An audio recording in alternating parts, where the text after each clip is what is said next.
요한복음 8장 7절에서 11절 말씀을 제가 읽어드리겠습니다. 그들이 묻기를 맞이 아니하시는지라. 이에 일어나 이르시되 너희 중에 죄 없는 자가 먼저 돌로 치라 하시고 다시 몸을 굽혀 손가락으로 땅에 쓰시니 그들이 이 말씀을 듣고 양심의 가책을 느껴 어른으로 시작하여 젊은이까지 하나씩 하나씩 나가고 오직 예수와 그 가운데 섰는 여자만 남았더라. 예수께서 일어나사 여자 외에 아무도 없는 것을 보시고 이르시되 여자여, 너를 고발하던 그들이 어디 있느냐? 너를 정죄한 자가 없느냐? 대답하여 주여, 없나이다. 예수께서 이르시되 나도 너를 정죄하지 아니하노니 가서 다시는 죄를 범하지 말라 하시니라. 아멘. 아, 예수님에 대해서 다양한 결로 좀 묵상해 보고 있습니다. 기억하십니까? 인간의 고통의 역사 현장으로 오신 역사적인 예수님. 불의한 질서, 불의한 사회를 좀 변혁시키려고 했던 사회적인 예수님. 만몬으로부터의 피지배당하는 불의를 저항했던 경제적인 예수님. 다양한 모습으로 예수님을 우리가 묵상하고 있는데요. 여러분들, 그 중에 중심은요, 하나님이 우리를, 나를 구원하시기 위하여 오신 하나님의 아들 예수로부터 시작한다는 사실은 잊지 말고 이런 모습들의 예수님을 여러분들 마음속에 담았으면 좋겠습니다. 오늘은 그 예수님을 나와의 관계 속에서 좀 한번 생각해 보려고 합니다. 일전에도 한번 말씀을 드렸던 기억이 나는데요. 철학자 마틴 부버라는 사람이 있는데요. 그 사람은 세상의 관계를 두 가지로 좀 구분해 봤어요. 하나는 나와 그것, I and it. 어떤 3인칭의 관계예요. 나와 사물의 관계. 또 하나는 I and you. 상호 관계하는 인격적인 2인칭의 관계입니다. 어쩌면 영어가 그것을 잘 표현하고 있는 것 같아요. 단지 단순하게 1인칭 말고 2인칭, 3인칭 그밖에 없잖아요. 안타깝게도 오늘날 많은 그리스도인들이 예수님을 알고 있습니다. 설교를 드린 대로 또 많은 사람들이 공부를 해가면서 역사적인 예수, 사회적인 예수, 경제적인 예수, 예수를 언급하면서 예수에 대해서 많은 지식을 가지고 있습니다. 그분을 직접 뵌 적은 없지만 여러분들 도월 김여국인가요? 그분은 아마 분명히 단언컨대 저보다 예수에 대해서 잘 많이 알 거예요. 그런데 예수를 아는 것에 그칩니다. 나와 그것이에요. 사물처럼 나와 상호 관계하는 것이 아니라 그저 사물을, 대상을 보듯 예수를 보고 있습니다. 예수님을 믿는다고 하면서도 여전히 자신의 필요를 채우는 대상으로만 생각하고 있는 많은 그리스도인들이 있습니다. 하지만 예수님은요, 우리에게 나와 너의 관계, 상호 관계하는 인격적인 관계를 우리에게 요구하고 계십니다. 성경 속에 머물고 있는 예수님, 목사님의 설교 속에서 남아있는 그 예수님, 혹은 우리 자녀들이 보면 우리 부모들이 알고 있는 예수님이 아니라 이제는 나와 상호 관계하는, 직접적으로 관계하는 나와 너와의 예수님, 그것을 우리가 알고 그 예수님을 만나야 될 줄로 믿습니다. 오늘 본문에서는요, 서기관과 바리새인들이 음행 중에 잡힌 여자를 예수님께로 이끌고 옵니다. 그리고 모세의 율법을 들먹이며 예수님께 질문을 합니다. 율법에 이러한 여자를 돌로 치라 명하였거니 선생은 어떻게 말하겠습니까? 참으로 교활한 질문이라고 할까요? 음행 중에 있는 잡혀온 여자, 간음하는 여자였습니다. 여러분 생각해 보십시오. 박수는 어떻게 되죠? 소리가 딱 부딪혀 소리 나죠? 음행을 했다고, 간음을 했다고 표현하고 있습니다. 근데 왜 여자만 데리고 왔을까요? 남자는 사라졌습니다. 남자는 이미 처벌을 받았는지 심판을 받았는지 이 자리에 없어요. 그리고 여자 하나만 데리고 와서 모세의 율법을 들먹이며 예수님께 질문을 합니다. 바리새인들과 서기관들의 목적은요, 이 여자의 심판에 있지 않았습니다. 이 여자가 잘했다 못했다 판단하는 것에 있지 않았어요. 그저 예수님을 시험하려는 인격적인 도구가 아니라 그저 자신들의 욕구를 채우고자 하는 대상으로 이 여자를 예수님께 끌고 온 것이었습니다. 여자는요, 한 여자, 한 여인, 한 사람이 아니라 종교적 심판의 대상으로 치부되어지고 예수님께 이끌려 온 도구였을 뿐입니다. 그러나 예수님이 이 여인을 보는 시선은 달랐어요. 그 여인을 그저 죄인으로만, 음행 중에 간음한 여자로만 보지 않으셨습니다. 오히려 상처 입고 두려움에 떨고 있는, 자신이 저지른 죄 때문에 사회적으로 종교적으로 핍박당하는 그 영혼을 예수님께서 보셨죠. 여러분 기억하십니다. 예수님께 나오던 많은 이들을 한번 기억해 보십시오. 병든 자들, 귀신 들린 자들, 죄인이라 낙인 찍힌 자들, 그리고 죄인들, 그런 자들이 예수님께 나옵니다. 그런 자들이 예수님 주변에 모이게 되어집니다. 말씀드린 대로 병원에는요, 환자들이 모이게 마련이에요. 병원에 건강한 사람들이 갈 필요가 없잖아요. 예수님께 오는 자들은 사회의 변두리에서 사회적으로, 경제적으로, 종교적으로 소외받던 자들, 누구에게도 환영받지 못하면서 어, 삶에 대해서 매우 부정적인 처지에 있던 사람들임에 틀림이 없었습니다. 가만히 생각해 보면 우리의 현실을 보게 되어집니다.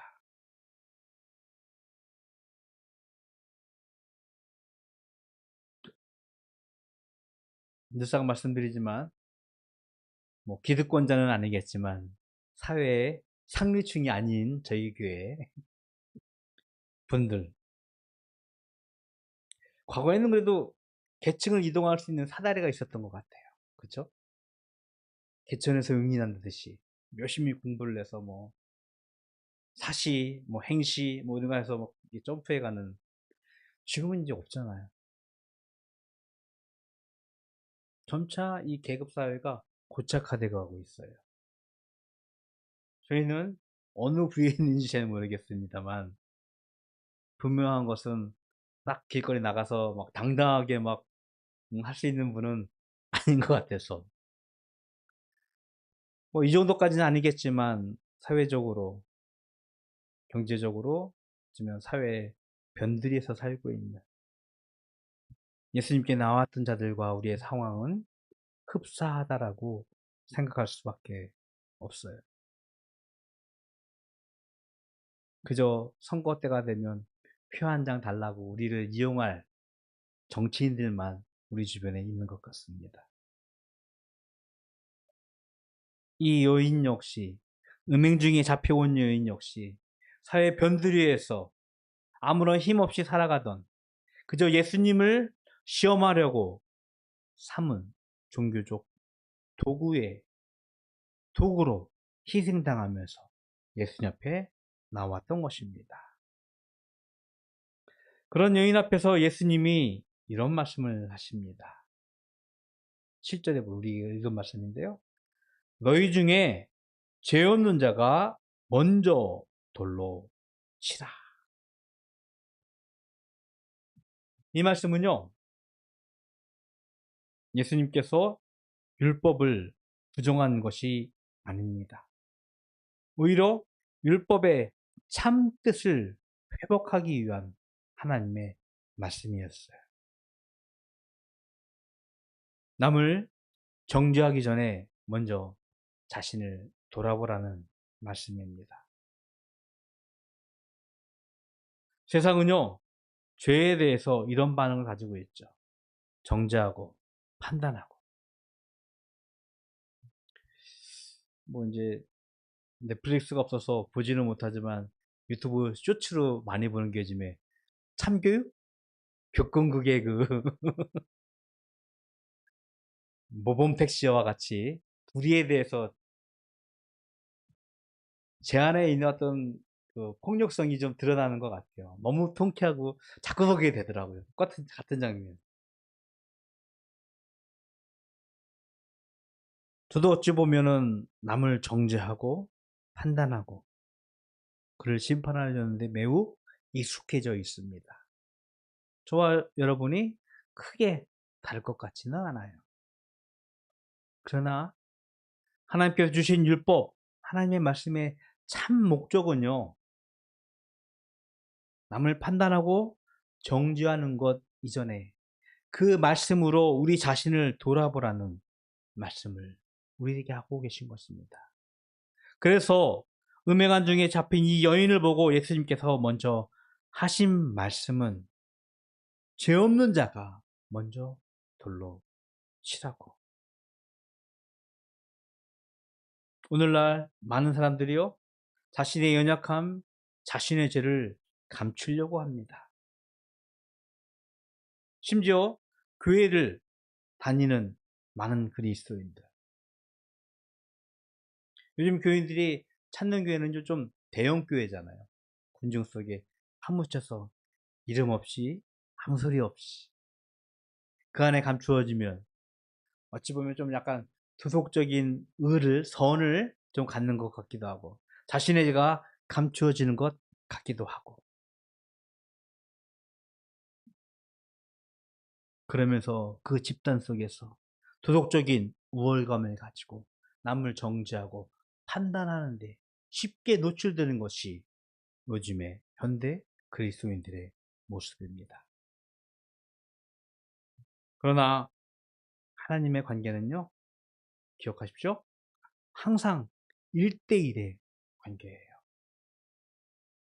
우리가 많은 군중 속에 숨어 있다라고 나 자신이 감춰졌다라고 생각할지 모르겠지만 하나님은 그 군중 속에서도 여러분 한 사람 한 사람을 보고 계신다는 것을 우리는 반드시 기억해야 합니다.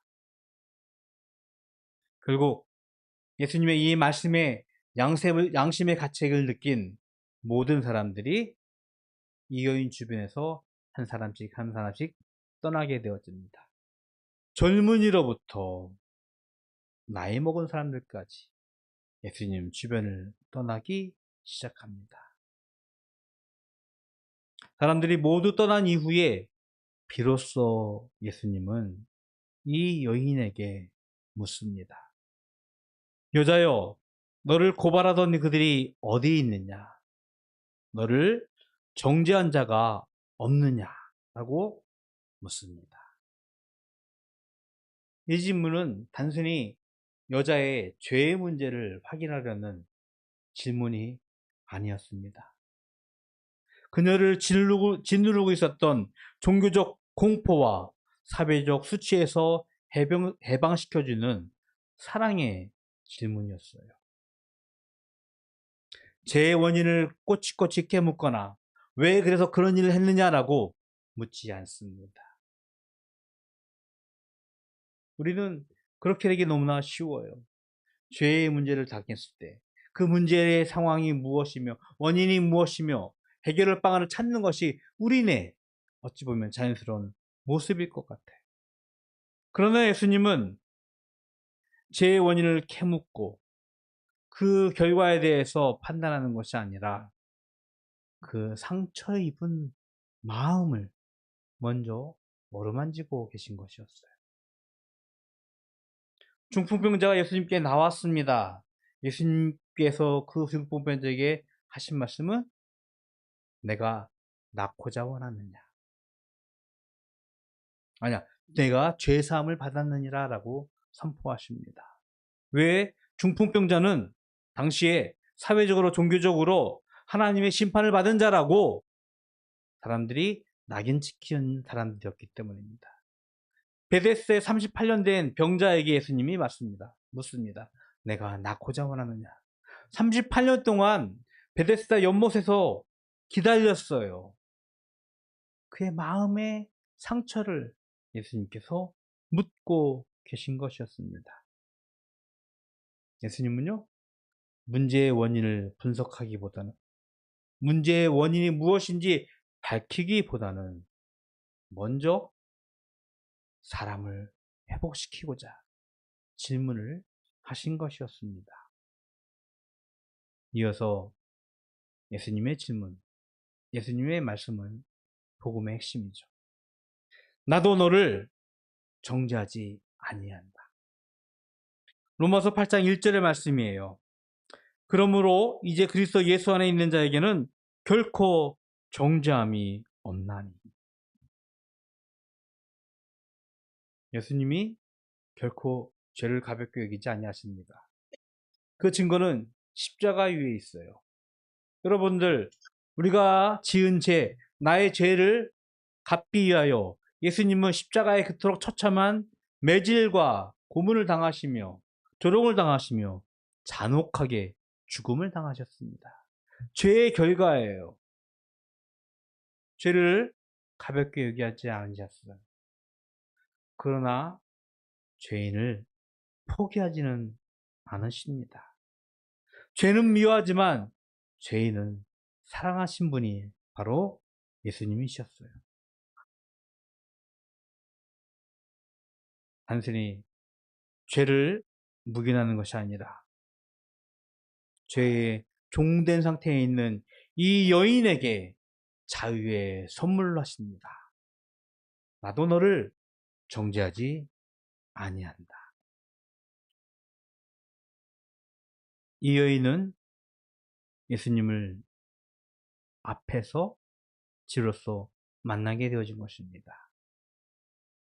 여러분, 말씀을 시작하면서 드렸던 역사적인 예수님, 사회적인 예수님, 경제적인 예수님, 그런 어찌 보면 나와 그것과의 같은 그 예수님을 만났었는데 이제는 여러분들, 나와 너 예수님 앞에서 인격적인 만남으로 나아가기를 주님의 이름으로 부탁을 드리겠습니다.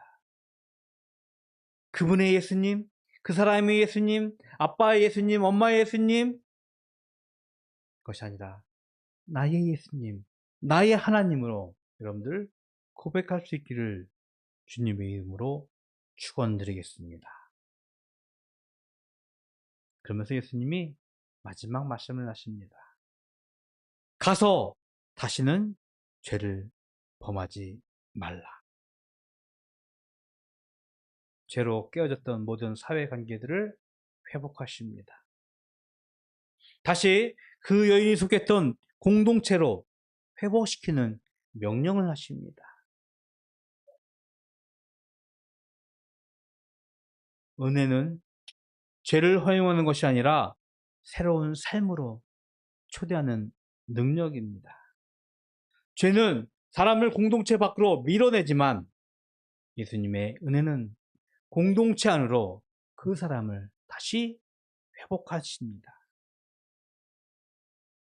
이 여인에게 가서 다시는 죄를 범하지 말라라는 말씀은 다시 일상으로 돌아가게 되어지고 그가 속한 공동체로 돌아가게 돼서 건강한 관계, 그 안에서의 건강한 삶을 예수님께서는 명령하신 것이었습니다. 과거의 죄, 그것을 결코 덮은 것이 아니라 용서함을 통하여서 다시 회복되어져서 그의 일상으로 돌아가는 삶을 예수님께서는 명령하고 계신 것입니다. 음행 중에 잡혀온 여인은 우리의 모습과 흡사할 것입니다. 죄책감 속에서 살아왔고 때로는 다른 사람을 향해 돌을 들던 우리는 심판자의 삶을 살기도 했습니다. 그러나 예수님께서 십자가 위에서 달리심을 통하여서 우리를 정죄하는 대신에 다시 우리의 돌을 내려놓고 우리가 속한 공동체의 일원으로 살아가는 회복의 힘을 허락하셨습니다. 원하는 것은요, 이렇게 성경 속에 있는 예수님이 그저 나와 그것, 성경 속에 있는 예수님이 아니라 이제는 여러분 삶을 회복하고 치유하시는 그 너의 하나님, 나의 하나님, 여러분과 인격적으로 관계하는 하나님, 예수님이 되기를 주님의 이름으로 부탁을 드리겠습니다. 예수님이 오늘도 우리에게 물을 것입니다. 너를 정죄한 자가 어디 있느냐?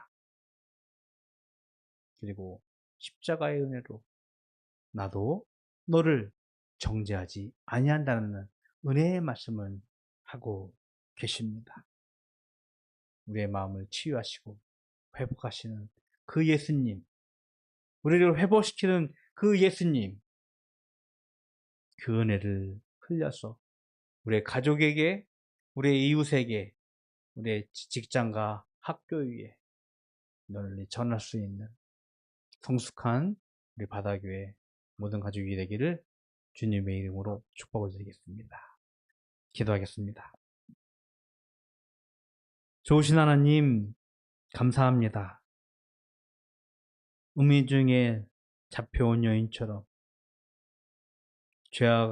죄책감으로 혹은 그 여인을 심판하기 위하여 돌을 들였던 그 완악한 마음으로 우리의 삶을 살고 있었습니다. 하지만 오늘 예수님을 통하여서, 예수님의 말씀을 통하여서 우리가 죄책감에서 해방되어지고 자유를 얻고 돌을 내려놓는 공동체의 삶을 살기를 원합니다. 그 예수님이 나의 예수님이 되어서 이 땅 위에서 살아가는 저희들 되기를 원합니다. 모든 삶에 찾아가셔서 그들의 삶이 하나님의 것, 예수님의 것이 되기를 소원합니다. 하나님, 우리를 불쌍히 여겨 주시옵소서. 이 시간 구별하여 예물 드립니다. 예물 드릴 손길 주님께서 기억하시고 그 헌신과 그 충성을 통하여서 하나님의 의를, 나의 예수님이라 고백하는 그 하나님의 삶을 살아가는 저희들 되게 하여 주시옵소서. 지금은 우리 구주 예수 그리스도의 은혜와 하나님 아버지의 그 크신 사랑하심과 성령님의 교통하심이 성경 안에 있는 예수님이 아니라 역사 안에, 사회 안에, 경제 안에 억압되어 있는 예수가 아니라 나를 찾아와 나의 예수님으로 나를 치유하고 회복하시는 예수님을 고백함으로 그와 함께 살아가기를 소원하는 모든 성도들 머리 위에 영원토록 함께 있을지어다. 아멘.